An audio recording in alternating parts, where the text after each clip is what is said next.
नमस्कार दोस्तों, मैं अभिषेक संगदार आपका स्वागत करता हूं और हम पढ़ रहे हैं भारत में यूरोपियों का आगमन। और इसी सीरीज में यह आज हमारी दूसरी वीडियो है जिसमें हम देखेंगे कि पुर्तगालियों के बाद भारत में जो डच आए थे वो किस तरीके से आए थे, क्यों आए थे और कहां कहां उन्होंने अपनी फैक्ट्रियां इस्टेब्लिश की।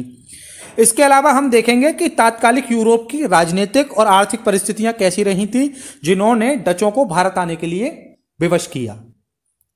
वीडियो को स्टार्ट करने से पहले आप सभी से एक रिक्वेस्ट करना चाहूंगा, अगर आपको यह वीडियो पसंद आए तो वीडियो को लाइक करें और हमारे चैनल को सब्सक्राइब करें। वीडियो को अधिक से अधिक शेयर करें जिससे कि हमें मोटिवेशन मिले कि आपको हम ऐसा ही बेहतर कंटेंट प्रोवाइड कराते रहें। स्टार्ट करते हैं अपनी वीडियो। देखिए, सबसे पहले हम देखेंगे कि यूरोप की तात्कालिक राजनीतिक परिस्थितियां कैसी रहीं जिसकी वजह से डचों को लगा कि उन्हें भारत या पूर्वी देशों के साथ व्यापार करना चाहिए। तो पुर्तगाली क्या थे, 17वीं शताब्दी के प्रारंभ में पुर्तगालियों का साम्राज्य कमजोर हो रहा था। पुर्तगाल कहां पर है? पुर्तगाल की लोकेशन मैप में यह है और यहां पर रहा स्पेन। 1580 ईस्वी में पुर्तगाल स्पेन के राजा के अधीन आ जाता है और जब यह स्पेन के राजा के अधीन आ जाता है तो पुर्तगाल और स्पेन की नौसैनिक शक्तियां लगभग सामूहिक रूप से कार्य कर रही होती हैं। उसी समय एक घटना घटती है 1588 ईस्वी में। यूनाइटेड किंगडम जो आपके मैप में यहां पर है और स्पेन के मध्य एक एंग्लो स्पेनिश वार प्रारंभ होता है और इस एंग्लो स्पेनिश वार में स्पेन की नौसेना को बहुत ज्यादा क्षति पहुंचती है और स्पेन पराजित हो जाता है। इस क्षति ने इस कदर प्रभावित किया कि इनकी पूरी नेवी तितर-बितर हो गई और पूरा जो पुर्तगाल जो नौसैनिक शक्ति के भरोसे पूर्वी देशों से व्यापार करता था उसकी हालत अत्यंत दयनीय हो गई। उसी समय एक और देश इमर्ज कर रहा होता है, उस कंट्री का नाम था नीदरलैंड। नीदरलैंड उस समय इमर्ज कर रही थी। अब वो किस तरीके से इमर्ज कर रही थी? देखिए, जो पुर्तगाल हुआ करता था वो क्या करता था, वो पूर्वी देशों से व्यापार करता था। पूर्वी देशों से व्यापार करके वो जो भी पूर्वी देशों से लाता था वो इनके जो बंदरगाह हुआ करते थे वहां पर वो क्या काम करते थे, एक स्टोर रूम की तरह काम करते थे। और यहां से जो डच हुआ करते थे, नीदरलैंड के निवासी हुआ करते थे, वो क्या करते थे, उनकी नेवी उस समय उतनी स्ट्रांग नहीं थी। प्रारंभिक अवस्था में अगर हम देखेंगे जो 16वीं शताब्दी के मध्य तक उनकी नेवी जो है वो उतनी ज़्यादा स्ट्रांग नहीं हुआ करती थी क्योंकि एक इतना बड़ा स्वाधीन देश नहीं था नीदरलैंड जो इतना सक्षम हो कि वह पूर्वी देशों से व्यापार कर सके। तो इन्होंने क्या किया कि इनका काम था एक सीधे ये सामान क्या करते थे कि जो पुर्तगाल और स्पेन के बंदरगाह हुआ करते थे इनसे ये सामान उन्होंने पिक किया और वापस जाकर यूरोप के जो देश हैं उनमें ये अपना सामान पहुंचाते थे। कहीं Norway, Sweden, Germany, France, Belgium, ठीक है, इन सब जगह अपना ये क्या करते थे कि पुर्तगाल से सामान पिक करके और यहाँ ड्रॉप करने का काम करते थे। इस पिक और ड्रॉप के खेल में इन्हें इतना ज़्यादा मुनाफा हो रहा था कि इन्होंने क्या किया कि इन्होंने अपनी एक नेवी जो थी उसे बहुत ही स्ट्रांग नेवी में कन्वर्ट कर लिया। उसी समय जो खोज का दौर था और क्या होता है कि जो आपका नीदरलैंड है वो एक फ्लूट शिप का आविष्कार करता है। इस मैप को समझने से पहले हम देखेंगे फ्लूट शिप क्या है। ये देखिए आपकी स्क्रीन पर इस समय जो दिखाई दे रहा है ये फ्लूट शिप है। पुर्तगाली नेवी के सामने एक समस्या और आ रही थी, वो बहुत ज़्यादा अपने आप को डेवलप नहीं कर पा रहे थे, लेकिन जो डेनमार्क का जो डच थे वो अपने आप को बहुत ज़्यादा डेवलप कर रहे थे। उन्होंने फ्लूट शिप का आविष्कार किया। फ्लूट शिप बहुत लाइट वेटेड शिप हुआ करते थे और इसमें जो काम करने वाले कर्मचारी थे वो उनकी बहुत ही कम संख्या हुआ करती थी क्योंकि लाइट वेटेड थे और ये हवाओं के सहारे भी हवाओं के इस्तेमाल से भी ये शिप चला करते थे। तो उस समय इन्होंने फ्लूट शिप भी डेवलप कर लिया था। तो पुर्तगाल इस मामले में इनसे पिछड़ता हुआ जा रहा था।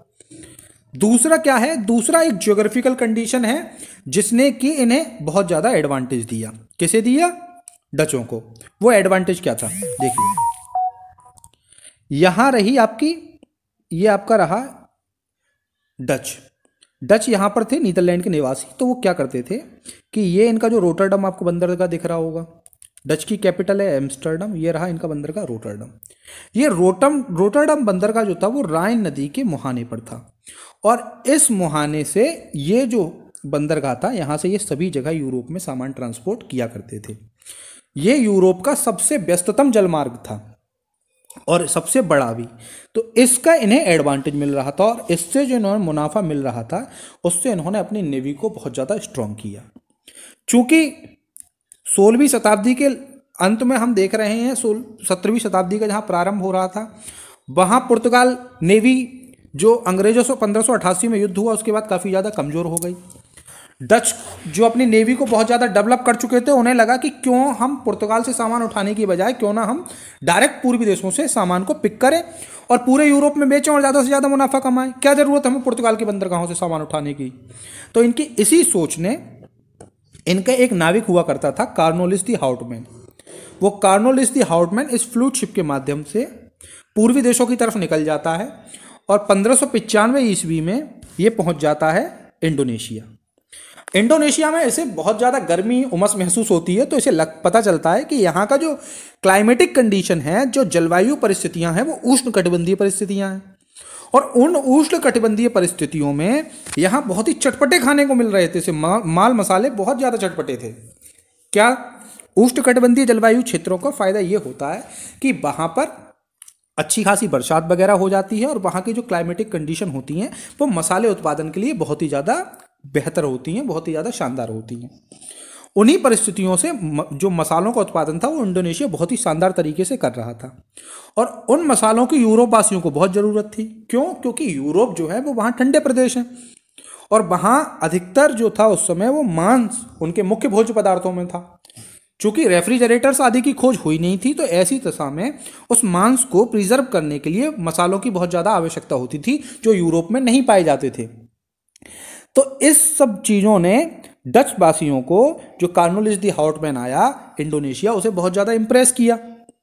उसके अलावा 1596 ईस्वी में हाउटमैन टहलते टहलते इंडिया भी पहुंच गया और यहाँ देखा कि उसने यहाँ तो अफीम है बहुत ज़्यादा, सुट्टा मारने के लिए बहुत मिलेगा, है नहीं है, रेशम है, नील है और शानदार कपड़े हैं। बोले यार यहाँ तो बहुत अच्छा है, बहुत मजे आएंगे भाई, सुट्टा मारने के लिए अफीम हमारे पास, क्या है, जब थक जाएंगे तो एक सुट्टा मारेंगे, मस्त। तो इसी चीज़ ने डच वालों को बहुत ज़्यादा इंप्रेस किया और ये पहुंचा सीधे राजा के दरबार में। बोले राजा साहब वहाँ तो ऐसी ऐसी कंडीशन है कि वहाँ तो मसालों के, ऐसे समझिए कि नदियाँ बह रही हैं मसालों की, ढेर लगे पड़े हैं और इस तरीके से इन मसालों को जो यहाँ पर हम 100 रुपये किलो खरीद रहे हैं वहाँ 2 रुपये किलो मिल रहा है। तो उन्होंने कहा भाई बहुत अच्छी भाई कार्नोलिस दी हाउटमैन। जब उन्होंने संसद में ये बात रखी तो तुरंत ही वहाँ के राजा ने क्या किया कि एक बिल लाए और डच संसद में एक उद्घोषणा के माध्यम से गठन हुआ डच ईस्ट इंडिया कंपनी का। इस डच ईस्ट इंडिया कंपनी का वहाँ की लैंग्वेज में अगर नाम हम बोलेंगे, मूल नाम, तो वेरिंग दी ओस्ट इंडीज। ठीक है, जब डच लैंग्वेज में आप बोलोगे तो वेरिंग दे ओस्ट इंडीज। ठीक है, आपको डच भी सिखा रहा हूं मैं साथ साथ। तो वेरिंग दे ओस्ट इंडीज कंपनी का 1602 ईस्वी में गठन हो गया। इस कंपनी को 65 लाख गिल्डर के माध्यम से इस कंपनी को तैयार किया गया था और यह कंपनी एक शेयरधारक कंपनी थी। शेयरधारक कंपनी का मतलब क्या होता है कि मान लीजिए मैं और आप कोई व्यापार शुरू करते हैं, हम दो लोग मिलके, आप मान लीजिए उस कंपनी में 70% निवेश करते हैं, मैं 30% निवेश करता हूं और इस तरीके से हम 100 रुपये में एक कंपनी तैयार करते हैं। तो उसी क्रम में हमारे जो मुनाफे भी होंगे वो इसी तरीके से होंगे। 70% चूंकि आपकी पूंजी है तो जो मुनाफे का 70% भाग होगा वो आपका होगा और 30% मेरी पूंजी है तो मुनाफे का जो 30% भाग होगा वो मेरा होगा। तो इसी आधार पे 18 लोग सदस्यीय एक कंपनी थी, उसका गठन किया गया और इस डच कंपनी का जो मुख्य काम था वो केवल व्यापार करना था। वहाँ लूटपाट, वहाँ की जो, जैसा पुर्तगाल वासी जो आए थे उन्होंने एक समय के लिए जिन जगह उनकी बस्तियां थी उन्होंने वहां सती प्रथा पर रोक लगा दी। दूसरा उनका काम था वो ईसाई मत का प्रचार प्रसार कर रहे थे। तो इस वजह से कई जगह उन्हें, जहां उनकी बस्तियां थी वहां उन्हें विरोध झेलना पड़ा। लेकिन डच संसद ने साफ कर दिया था इस कंपनी के साथ, वेरिंग द ओस्ट इंडीज के साथ, कि आप वहां जाकर कोई भी ये जाति धर्म वाला मसला नहीं फैलाएंगे। आप क्या करेंगे, सीधे सीधे वहां मसाले हैं, वहां कपड़े हैं, वहां जो सुट्टा मारने की व्यवस्थाएं हैं, अफीम है, गांजा है, चरस है, उसको आप हमें ट्रांसपोर्ट करेंगे। बोले फालतू में वहां ज्यादा उलझने की जरूरत नहीं है। इसी पर इन्होंने काम किया और यही एक कारण लास्ट में जाकर इनके पतन का भी कारण बनेगा। वो किस तरीके से, वो हम आगे शेयर करेंगे। तो इस तरीके से हमने देखा कि डच कंपनी का एस्टेब्लिशमेंट हो गया। अब डच कंपनी क्या होता है कि डच कंपनी टहलते टहलते किस मार्ग से आती है, इस मार्ग पर हम पुनः चर्चा करेंगे। देखिए, मुख्य रूप से 3 मार्ग हुआ करते थे जिनके बारे में हम चर्चा कर चुके हैं। एक लैंड रूट था जो भारत, अफगानिस्तान, ईरान, पर्शिया के रास्ते सीधे इन्हें एक्सेस देता था। लेकिन उस समय हम पहले वाली वीडियो में देख चुके हैं कि जो रोमन साम्राज्य उसका पतन हो गया है, अरब शक्तियों का बहुत ज़्यादा डोमिनेंस हो गया, उन्होंने इधर से एक्सेस देने से मना कर दिया। दूसरा रूट कहाँ होके जा रहा था? आपका हरमूज से होके जा रहा था, इस पर भी अरब शक्तियों का कब्जा था, तो यहाँ से भी एक्सेस, बहुत ज़्यादा टैक्स लगा रहे थे यूरोपीय कंट्रीज़ के लिए, यहाँ से एक्सेस बन। तीसरा रास्ता था ये वाला लाल सागर से होते हुए, यहाँ भी अरब शक्तियों का डोमिनेंस, एक्सेस बन। लेकिन एक बार्थोलोम्यू डियास क्या कर गए थे, जो हमने पहली वीडियो में पढ़ा था, वो केप ऑफ गुड होप की खोज कर गए थे दक्षिण अफ्रीका के तट के मुहाने होकर, और केप ऑफ गुड होप के रास्ते ही जो यूरोप वासी थे वो भारत आया करते थे। तो जो यूरोपीय कंपनी थी जो 1602 में निकली थी, कहाँ के लिए?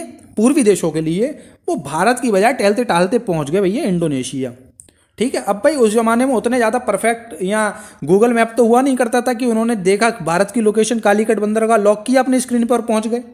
भाई थोड़ा बहुत हवाएं चलती थीं, शिप घूम जाते थे, भटक जाते थे रास्ता, तो उन्हें इंडिया की जगह वो कहाँ पहुंच गए? इंडोनेशिया। इंडोनेशिया में सबसे पहले वो पहुंचे थे वांतानम 1602 ईस्वी में।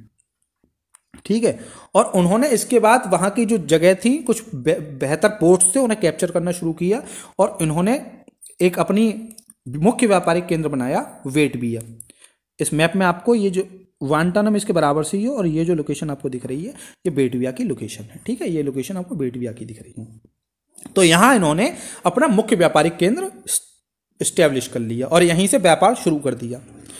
अब धीरे धीरे इन्होंने देखा कि जब भाई आप एक किसी जगह घूमने जाते हो तो क्या एक प्रॉपर किसी रेस्टोरेंट या होटल में आप मान लीजिए आपका स्टे रहा है, तो क्या आप वहीं एक जगह रुक कर आप आसपास की लोकेशंस पे जाते हो, देखते हो? ऐसा ही इन्होंने किया डचों ने, भाई आसपास घूमना शुरू किया। तो इन्होंने देखा कि थोड़ा और पूर्व में गए तो एक एम्बुएन द्वीप है। ठीक है, यहाँ भी मसाले बहुत ज़्यादा मात्रा में उत्पादन हो रहा था। तो इन्होंने क्या किया कि 1605 में एम्बियन कैप्चर किया, और उसके बाद ये छोटे छोटे जो द्वीप थे इसके पास, जिन्हें मसाला द्वीप बोला जाता कलेक्टिवली, 1619 में इसने मसाला द्वीप पर कैप्चर कर लिया। उसके बाद इनके कदम विदेशों की अगर तरफ बात करें तो अभी यहीं नहीं रुके, फिर उन्होंने क्या किया कि 1641 में मलक्का स्ट्रेट पर कब्जा कर लिया, और 1658 में ये सिलोन यानी श्रीलंका पहुंच गए। लेकिन अगर भारत के परिक्षेप में बात करें तो सबसे पहले जो डच कंपनी स्टैब्लिश हुई थी वो स्टैब्लिश हुई थी मुसलीपट्टनम में। 1610 ईस्वी में ये पुलिकट में इन्होंने अपनी कंपनी स्टैब्लिश की। 1616 में ये सूरत पहुंच गए। 1641 में बिमलीपट्टनम में यहीं पे एक जगह है छोटी सी, वहां पहुंच गए। उसके अलावा 1645 में कराईकल पहुंच गए। 1663 में ये नागपट्टनम, और इधर यहाँ चिंसुरा जो कि पश्चिम बंगाल में एक जगह हुआ करती थी, हुगली चिंसुरा मार्ग, इस पर इन्होंने कब्जा कर लिया। 1658 में ये कासिम बाजार जो कि पश्चिम बंगाल का पार्ट था, यहाँ पर ये पहुंच गए। तो इस तरीके से इन्होंने अपनी कॉलोनी इंडिया में और जो पूर्वी देशों में है उनमें इस्टेब्लिश की। अब देखते हैं कि इन पोर्ट से इन्हें क्या क्या मिलता था, ये जान लेना भी जरूरी है और आपके एग्जाम के पॉइंट ऑफ व्यू से बहुत ज़्यादा इंपॉर्टेंट होने वाला है। तो जो पूर्वी भारत का सबसे जो पश्चिमी भाग है सूरत, तो सूरत से ये लोग सूती वस्त्र उठाया करते थे। चिंसुरा से इन्हें रेशम, अफीम, वस्त्र, ये सब चीज़ें मिलती थी। कासिम बाजार से भी ये चीज़ यही लोग पिक करते थे। इसके अलावा मछलीपट्टनम से ये नील को पिक किया करते थे। पुलिकट में इन्होंने वस्त्र के लिए जो धागा मिलता था वो पुलिकट से भी पिक करते थे। इसके अलावा इनके बारूद के कारखाने भी पुलिकट में थे। इन्होंने पुलिकट में एक अपनी टकसाल भी इस्टेब्लिश की, जहां पर ये सोने के सिक्के ढाला करते थे, जिसे पैगोडा कहा जाता था।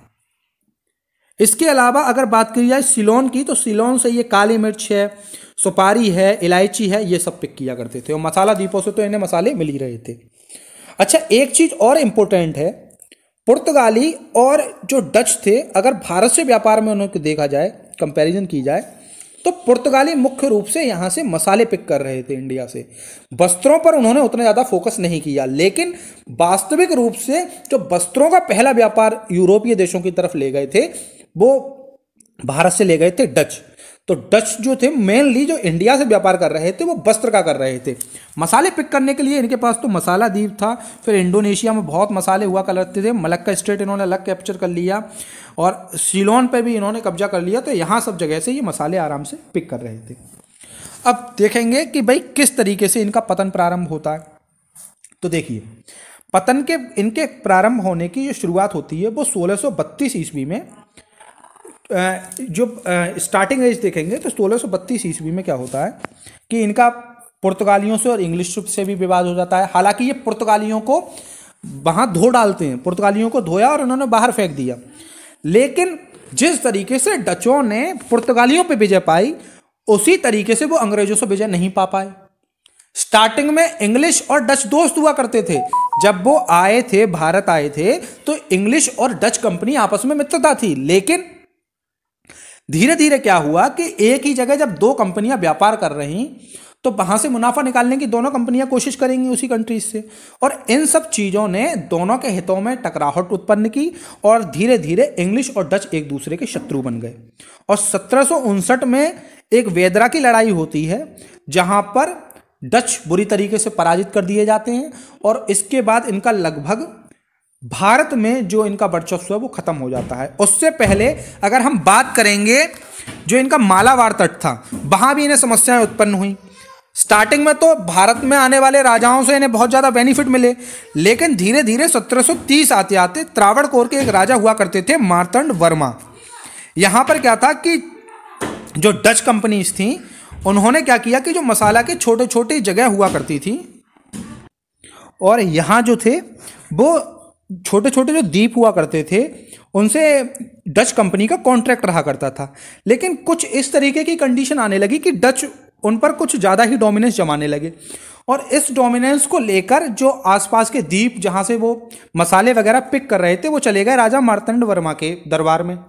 राजा मार्तंड वर्मा ने भी विस्तार की नीति अपनाई। उन्होंने कहा कि डच इन पर अपना प्रभुत्व जमाए हुए हैं, क्यों ना इन छोटे छोटे द्वीपों पर मैं भी अपना कब्जा कर लूं, और ठीक है, और डच को बाहर कर दूं।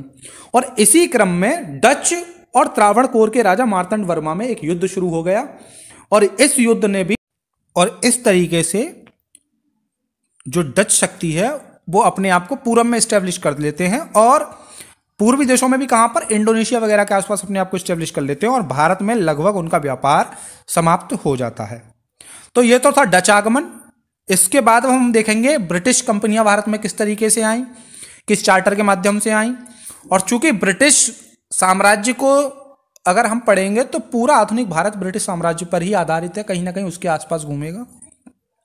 उन चीज़ों को कवर करने से पहले हम कोशिश करेंगे कि आपको थोड़ा डेनिश वगैरह, जो डैन आए थे यहाँ पर, उनके बारे में बता दें, और थोड़ा फ्रेंच के बारे में बता दें, क्योंकि कहीं ना कहीं ये जो कार्नेटिक वार वगैरह होंगे, उसके बाद फ्रेंच भी भारत से साफ हो जाएगा, और फिर भारत में 15 अगस्त 1947 तक लगभग आपको ब्रिटिश कंपनी ही दिखाई देगी।